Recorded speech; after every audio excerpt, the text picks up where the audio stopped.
ရောက်ပြီးမှကြီးစေးတယ်ကြီးစေးရောင်ခိုင်းရတဲ့အနေထားဆိုရှင်ကလေသွားချထွက်ရလောက်ပဲရှိနေတယ်ပေါ့လားအဲ့ဆိုတော့ကျမနီလန်ပြောပြမယ်စေးမရောင်ပေးဘူးနီလန်ပြောပြမယ်ဆက်မိနစ်ပိုင်းတွေစက္ကန့်ပိုင်းတွေကိုကြီးထွားလာမယ်စေးနီလန်လေးကိုပြောပြမယ်ပေါ့နော်ဘယ်လိုလုပ်ရမလဲဆိုရင်တခြားကြီးစင်တဲ့တွေလည်းကြည့်တော့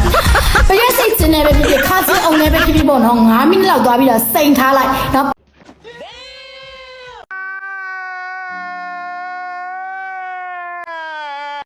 တက်တော့ဘောအကိုလေးဗျာဟိုတချင်းလေးဗျာတိကြတာမကျွန်တော်လိုချင်တာဗျာဗါလေတရုတ်ချင်းလေးလားဗာချင်းလေးနေဗျာအနောက်ကတော့တင်းတင်းနေရပါတယ်ဗျဟိုဗျာအစအော်အေတီဟိုလာဗျာလေဖင်ချမလားတင်းတင်းနေချမဟေးနာမကြတဲ့နော်လမ်းတွင်အမှတ်ပရင်ဆုံးတော့အခါယိုမပန်းချံပြန်လာလားမဟုတ်ဘူးမောင်လေးအမပန်းချံပြန်လာတာအော်မသိပါဘူးဗျာကျွန်တော်ပန်းချံပြန်လာထင်လို့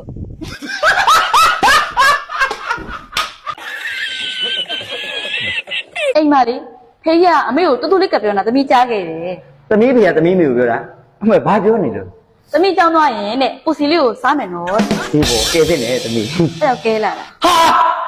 ဒီကလေးမှဘူးမသိကိုမသိနဲ့ဟာငါစိတ်တင်ညစ်တယ်ပြန်တဲ့နေ့ပဲစားမှဒီပူစီမဟုတ်တော့ပါဘူးပဲပူစီကိတ်တွေပါလေဖြစ်မှာပေါ့ဒီတောင်းတော့စားတာမှနေရတယ်ဖြည်းဖြည်းတီဝါအောင်မယ်နေလုံးမှာသွားချတာဟောဒီဒုက္ခတွေတော့ရောက်ကုန်ပါပြီကွာဟိုတနေ့တော့လက်ကမင်းညောထပြီးတော့ကလေးကျွဲထမင်းဆိုင်ရစော်ကြီးကိုကောမတ်ထဲမှာချဲပေါက်မှာခေါ်တီးမယ်ဆိုပြီးတော့သွားမှန်းလိုက်တာဟိုမှာချဲပေါက်တဲ့ဒီမဆောက်နိုင်တော့လို့တဲ့ဒီမှာကားနဲ့ကိုလိုက်တာမမဘာလို့လိုက်လာတော့ချဲပေါက်တဲ့ဒီမဆောက်နိုင်လို့နောက်ကဒါလည်းကိုလိုက်နေတော့တကယ်ကြီးတီးရမှာလားတကယ်ပဲတီးတယ်တော့ဟာအပြုံးနဲ့ကားဝယ်ထားလားမွဲပါဘူးဟာဟာဝယ်ပါတယ်ဗျာမင်းညာအိုကြီးကားလာငါတာကျွန်တော်ကြားပါတယ်ဟုတ်ပါဘူးဟာဘာလို့မဟုတ်ရမှာလဲမင်းညာအိုကြီးကပြောရလေတွေးကားပေုံကားပေုံနဲ့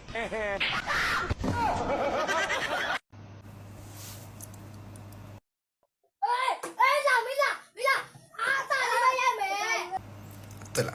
几倍大的你嘞啊，几倍大，皮皮里边也买。妈妈，我妈妈，我妈妈，我妈妈，皮皮也那么哇，我哎，皮狗 OK 就对我嘛。